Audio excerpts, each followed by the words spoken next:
Mais l'urgence est bien au réarmement moral des journalistes. Et ça commence dès l'école. Et pour cela, il faut dépasser la seule approche déontologique du métier pour ouvrir une réflexion éthique à la hauteur des enjeux.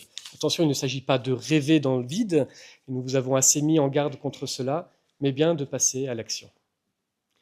Même si, selon Jean Genet, il faut rêver longtemps pour agir avec grandeur, je vous annonce que, pour vous, le temps de l'action est arrivé.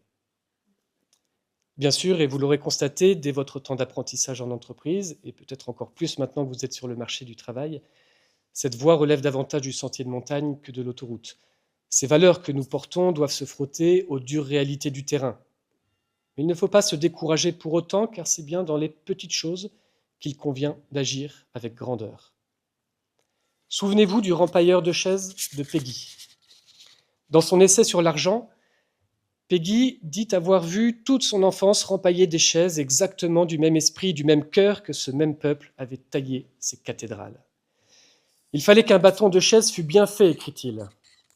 Pas pour le salaire, pas pour le patron.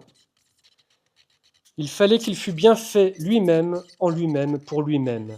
Toute partie dans la chaise qui ne se voyait pas était exactement aussi parfaitement faite que ce qu'on voyait.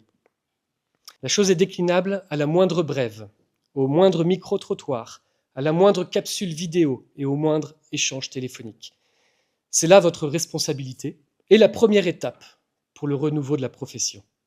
Ce sera votre pierre à l'édifice de l'effort humain, pour reprendre les termes de Guy de Larigaudy, un autre journaliste que nous aimons citer à l'IJTM.